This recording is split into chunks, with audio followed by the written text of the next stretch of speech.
Welcome to podcast 173, and Farmer Phil and I are squatting over the Wiggly Pond. The trouble is, I think that a chocolate dog has been through the Wiggly Pond at this point. In the background you can hear the chickens, the chooks, and we have two new chooks who have been named after Monty's great grannies. So over there is Flora and Hilda, and of course Valerie or Lillian, depending on who you are. So Farm Phil, we're on a frog spawn hunt. I know Ricardo's been on a frog spawn hunt, and that will be coming up later. Will he find some? But we are going to find some. So out you get with your net. There's lots of snails and there's lots of weed. So I think we'll go to a bit that the dog hasn't been in.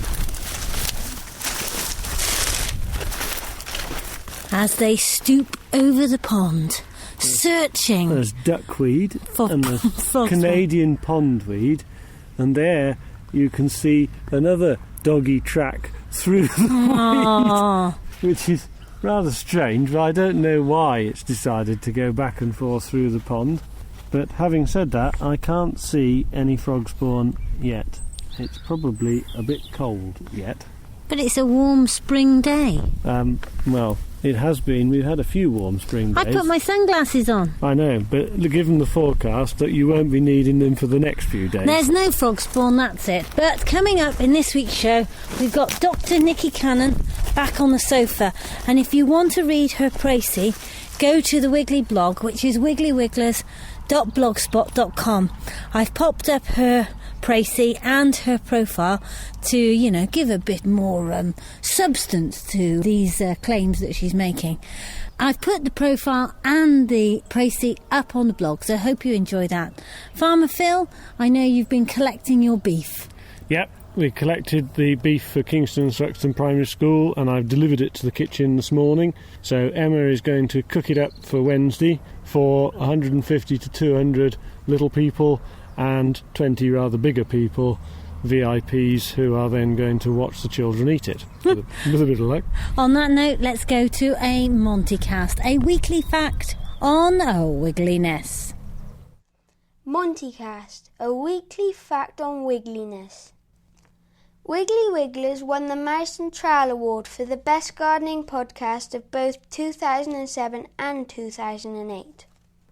Another Montycast, a weekly fact on wiggliness. Next week. Thanks, Monty. Now then, we're going to move over to GM. So Nikki Cannon, Dr. Nikki Cannon's back on the sofa, and before we interrogate her about the GM bombshell, genetically modified organic bombshell that she put in this arena last week, she'll read us the latest review from the US iTunes. Over to you, Nikki. Says Wiggly Wigglers Rock 5 stars by KK from California. I've just discovered your podcast and website.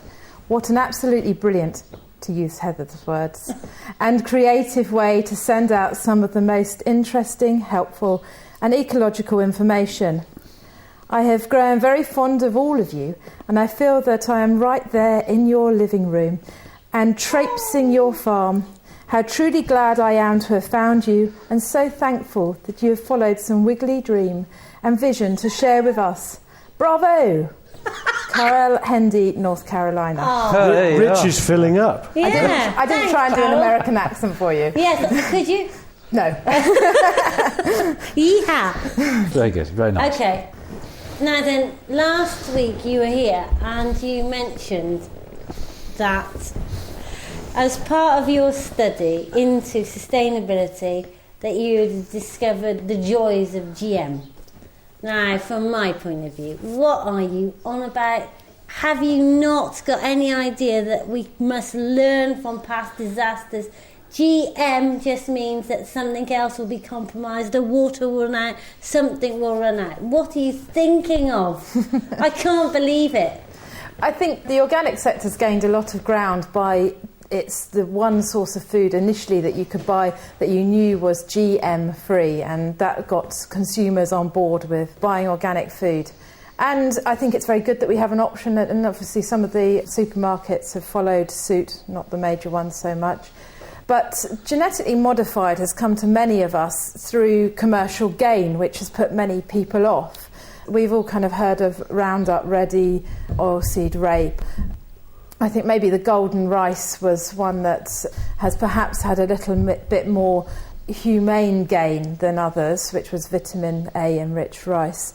But there are many, many other uses, and we have to remember that all the varieties of wheat, barley, sugar beet, whatever we're growing, are all bred, and they've all been done using conventional plant breeding techniques. And it takes a long time for a variety to become listed that a farmer like Phil can grow it and use it on his farm. And the varieties he grows today are somewhat different from what his grandfather would have grown. They're shorter. The wheat's shorter, so he uses less chemicals now to stop it falling over. Or his grandfather didn't use chemicals, but he suffered a lot more problems of what we call lodging and loss of quality and yield through those aspects. Whereas now, with short crops, they're less likely to fall over, so they can dry better, and all of these issues. But you can speed up the plant breeding process. And I think that genetic modification can take some of the benefits. The reason we're interested in clover is because it has benefits that it fixes atmospheric nitrogen. It's a leguminous crop, the same as peas and beans.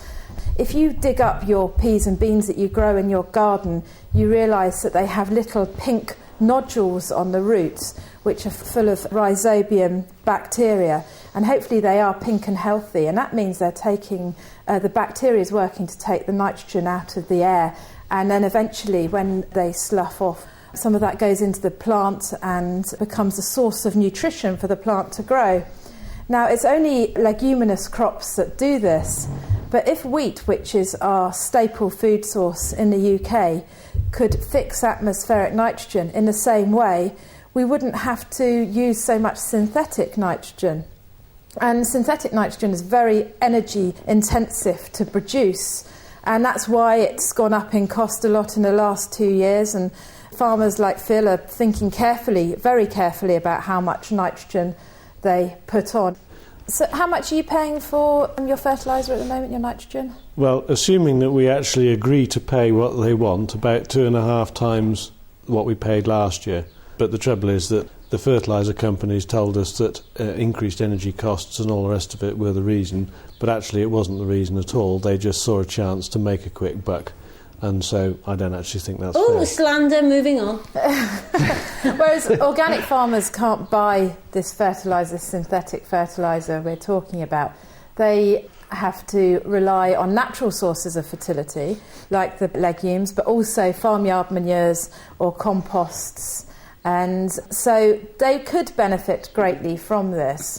And I just think we need to research it very carefully to know what's going on. We don't want to turn into monster wheat and that is polluting the whole countryside. But if we could save a lot of energy use along the way, it could be of great benefit. It is a sound way of thinking if there were no other associated problems with GM production. But the first thing people think when you talk about GM is that it's essentially a bad thing, because you could get mutant crops, mutant animals, cross-pollination, cross-contamination. There's the whole world of probable catastrophic or potentially catastrophic instances associated with the GM production. I mean, I know you are suggesting that these trials should be carried out within the confines of spaces that wouldn't allow cross-contamination and like. But is that possible? All plant breeding happens in confined areas and carefully monitored, because otherwise varieties wouldn't be true to their type that they have to be.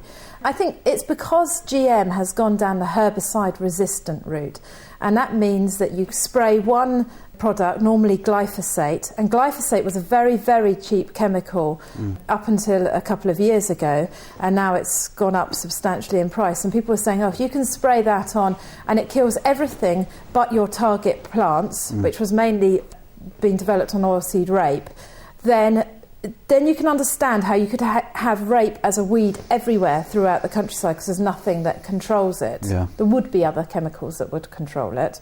And I can understand the fear of that. But by manipulating the plant in other ways, I don't think it quite has the fear of rampaging through the countryside. And you have to remember that wheat self-pollinates. So oilseed rape is an open pollination, and so you're looking, or normally, and so you're looking for cross-pollination, and we have many wild types of plants that are related to oilseed rape.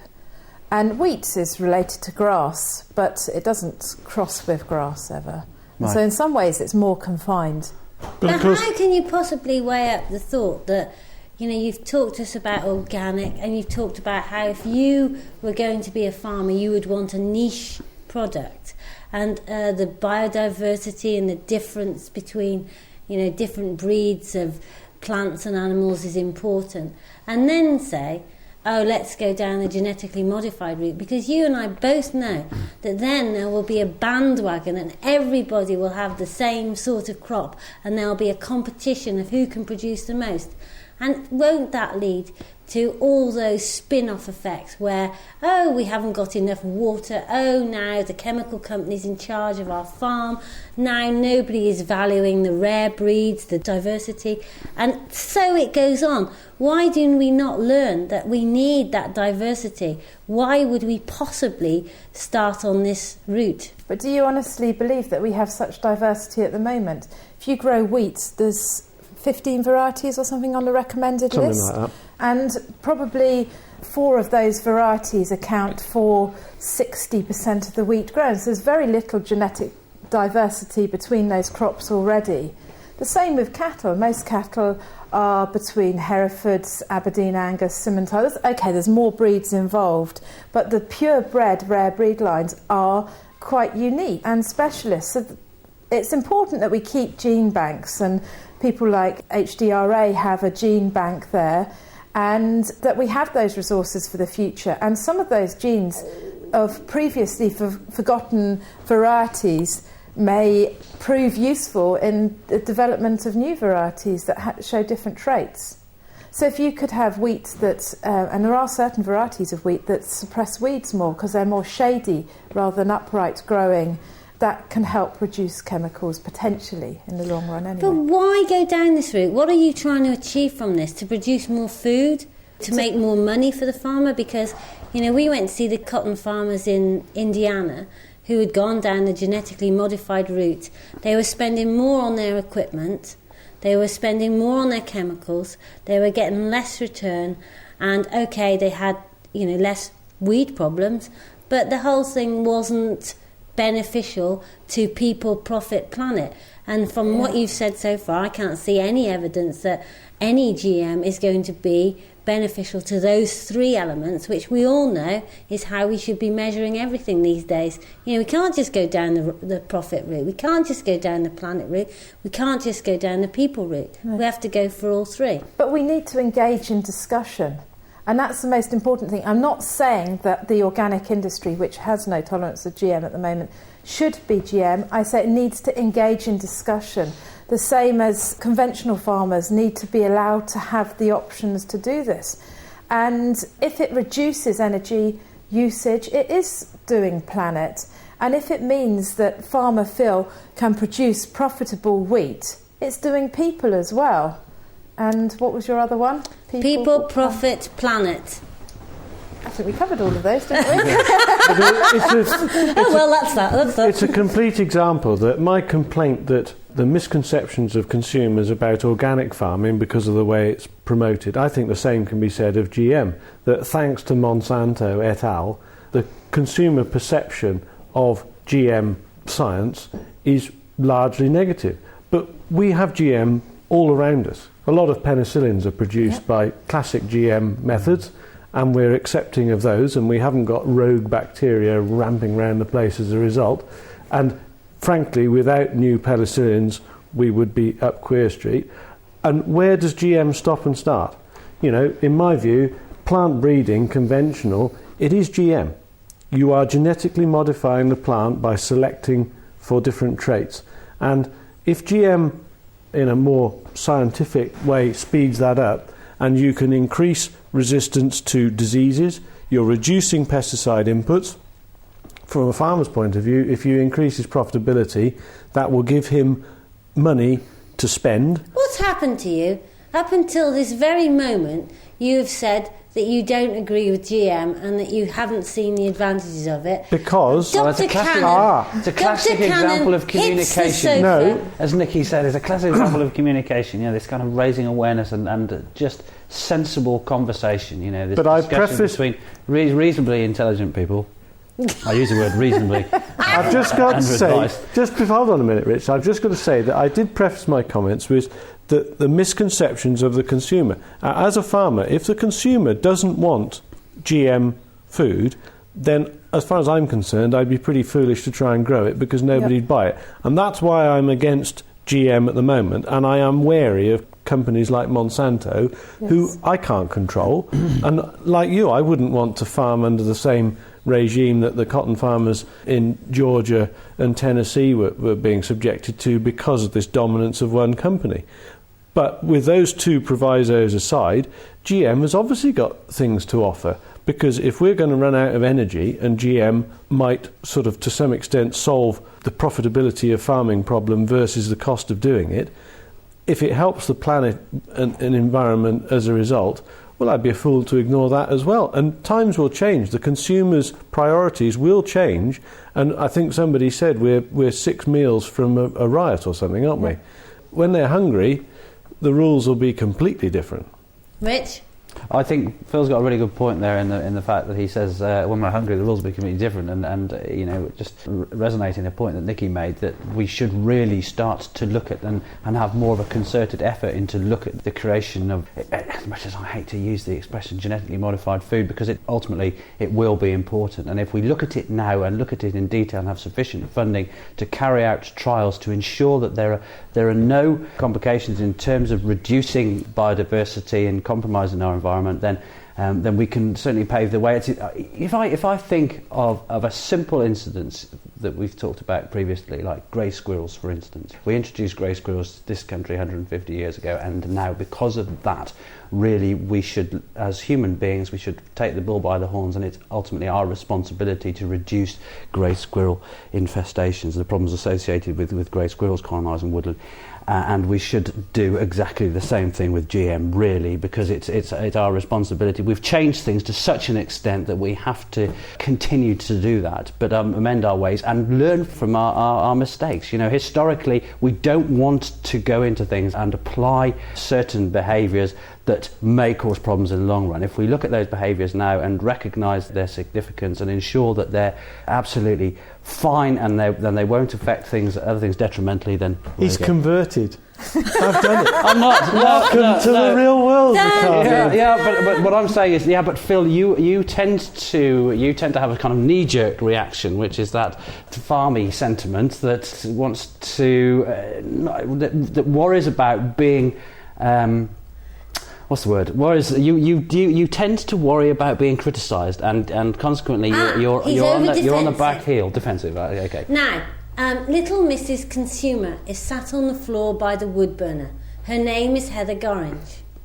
Now, how am I going to trust any of you lot that GM is okay? Because where is our research organisation? Exactly right. Where am I going to trust the chemical company? I am not. And the point is, Nikki, what is your solution? Goodbye, Farmer. Nikki, what is your solution to who do we trust, and where is the research going to happen? We have some good research stations, as John Innes, and we need to have research before they come in wide-scale grown agriculture or horticulture. You're already, or many people are already consuming GM without knowing about it. In tomatoes, if they buy a ready-made pizza, there's a good chance that it's GM. It's not the attitude that it hasn't done us any harm yet, but why are you so scared of harm when you're not? If you eat a packet of crisps or smoke a cigarette, you're not so scared of harm. And you've misunderstood me. As Mrs. Consumer, I'm not particularly worried that the GM modified food will harm me. What I'm worried about is that I do not trust farmers or chemical companies or the government not to have absolutely wrecked the environment and then wake up after 20 years and say, I'm so sorry, we didn't realise that this, that and the other was going to happen. I'm not worried about eating it. I'm sure that, I'm eating it every day. It's in soya. I've got to address the point that within the last 10 years, our current government have taken pretty much all the independent research and development money away from those that did it, the DEFRA-funded bodies that did independent research, and they've spent it on pointless people wandering around making sure that I don't cut my hedges in the end of July. Oh no, now it's a party political broadcast. It's not a party political broadcast. The Conservative Party. As if we didn't know you were going to vote blue. No, it's not a party political thing, but the point is that Mrs. Consumer has a vote. And if Mrs. Consumer wants independent research, then she should vote for the politicians that give her that and spend the money in the way they want it spent. With no independent research, you're only left with farmer research or chemical company research. I'm crossing you off the podcast now for being party political. You're now banished with your blue mug to a blue hole. Nikki? I think we're going to have huge concerns about funding everything, whether it's our children's education in light of current economic situations. And so it's important that we understand what's going on and that Mrs. Consumer, but organisations like LEAF, which stands for Linking Environment and Farming, yes, thank you, Seville, by them gauging what they think of it and helping people with developing a viewpoint, and things like Open Farm Sunday, when people go out and see what's going on. If farmers are prepared to open their farms and show what's going on, it shows they're proud of it, and they should be proud of what they're doing. It's just a shame that our average farmer's 58 years old, and 63 now, I think. Oh, is it 63? Whatever. So. He's got older. It tends to be the slightly younger people who are prepared to communicate, because those older people were more connected with land when they were younger and doing that job. They didn't need to tell people so much, but the disconnection needs to be addressed. And so we conclude this by that brilliant song, Bring Back That Love and Feeling. Oh, whoa, that love and feeling. Boing. Wouldn't there be someone to argue, though, to sit here and say, well, GM is definitely a bad thing and there's absolutely no way that we should allow it under any grounds whatsoever? I mean, I'm sure there must have been, but you must have had arguments with people to say, certainly organic. I was very, very anti-GM because I just saw the Monsanto projected image up until a couple of years ago when I started to realise that there was other options. We'd only scratched the tip of the iceberg, and when you put it in context of current plant breeding, you realise that the differences are there, but they're not so much what people... The problem is, of course, there's just so many contradictions in everything, aren't there? And this is the problem people have, is getting to the right information that they need. You know, you talked about John Innes being a good research association, and of course they are, but I mean, up until recently, and as far as I know, possibly even now, they've condoned the use of peat in lots of compost. Yes, you know, and ultimately the destruction of tens of thousands of hectares of raised mire, which is the most wonderful environment imaginable. So it's a difficult one, isn't it? And of course, all these little bits of information just get thrown out into the ether, and people are only able to get at those little bits of info, really, and they're not able to recognise the whole picture. And we don't have enough debates like this, do we? There aren't enough news nights with sufficient people with different appreciation and good appreciation of the right and the right information that convey their messages to the average punter. Let us know what you think. If you want to email us, you can email farmerphil, pwg@lowerblakemere.co.uk, Ricardo, Richard at wigglyWigglers.co.uk, or me, Heather at wigglyWigglers.co.uk. And I'm sure I can pass on to Nikki any comments that you send in. I'm sure you'd be quite interested. No hate mail, please. No hate mail. Oh, no. Our listeners are very reasonable, nice, kindly folk. And so if we've changed your opinion at all, let us know that too. Or if you're even more annoyed and shouting at your iPod as you cycle down the road, then tell us that too. There we are. Now then, Farmer Phil, everyone has been emailing in. Thank you, listeners, for your listenership and also for your feedback. And we've had lots of emails saying, how's the cows? How is the cows, Farmer Phil? The cows appear to be a lot better. They appear to have got over whatever the problem that they were suffering was. And, we've reacted, we've done all the tests. It's difficult to know why we had the problem and nobody can really tell us, but hopefully we're out of the woods and they're happy cows. On the subject of woods, yet another heather link. Let's follow Ricardo, who lives in the wood, out of the wood to his pond to search for frog spawn. Having been down to see my old mate Terry Walton yesterday and seen all the frogs in his pond, of which there were hundreds crammed into a relatively small space. The ducks just taken off my pond down in the paddock. I'm just going to check out to see whether the frogs are spawning in here. That's so very spring-like. Suddenly, weather's changed. You can hear the woodpeckers drumming in the background. Everything seems so much chipper than it was last week. All that dreadful snow and the like.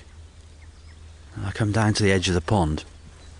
Last year, the frogs spawned. The pond has only been here, it would be 2 years, I think, now. And you'd think, having looked at it, it would have been here for 20-odd years. It's so well colonised already, full of reed mate and common rush and marigolds and flag iris and whatnot. I mean, obviously, I've kind of put a few bits and pieces in here, but a lot of this stuff, for some reason, somehow, ended up in here, either on the attached to a duck's foot or possibly through the ephemeral stream that feeds a pond, but I'm not sure. But as I'm looking closely now, I can't see any frog spawn at all yet.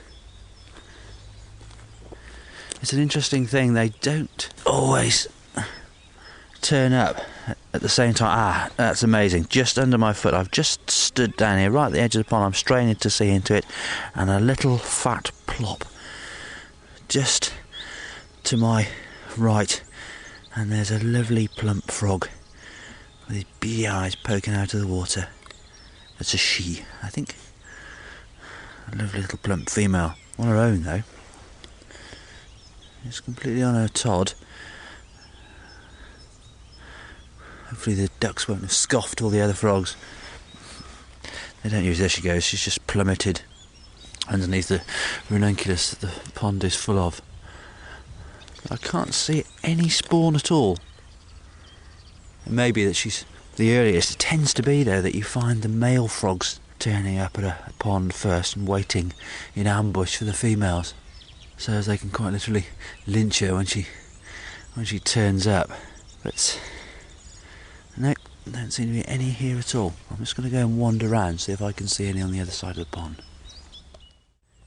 Nope, no frog spawn at all. I think it's possibly just too early then. That one chunky female is waiting for some mates to come along and do their thing. But I'm sure this time last year there was frogs born in here. But it's early days yet, and this pond, because it's not been established that long, quite literally only been here for less than 12 months when they spawned in here last year. It might take some time for a large colony to establish itself and be confident enough to come in and start to spawn en masse, so to speak. We shall see. It's a funny thing, when I was a kid I used to spend so much time at this time of the year with my mates looking for frog spawn, and we'd come, go and gather buckets full of the stuff and bring it home, put it in the ponds at home. And my mate was tadpole husbandry skills were second to none. He had so many tadpoles in his pond.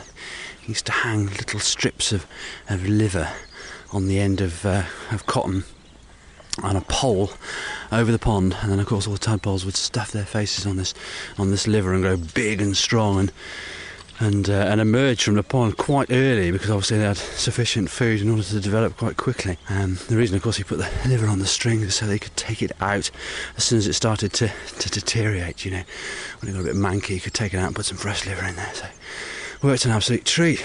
Of course, these days all the advice is that you shouldn't really take frog spawn from one pond and put it into another, because there is a chance, of course, of spreading a particularly nasty virus that frogs seem to be succumbing to, certainly down in the southeast part of the country, where they start sort of hemorrhaging from various points of their body, and their feet and limbs quite literally rot off, and they die a very protracted death in certain instances.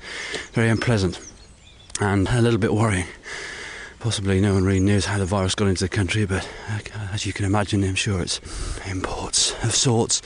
Some unfortunate virus attached to a goldfish that's been imported from North America or Israel or something like that. Yeah, poor old froggies. And they are quite literally the snack food of most of our predatory creatures. Everything likes to eat frogs. And without them, there would be a real gap in the food chain. Yeah, that woodpecker in the distance, thumping away.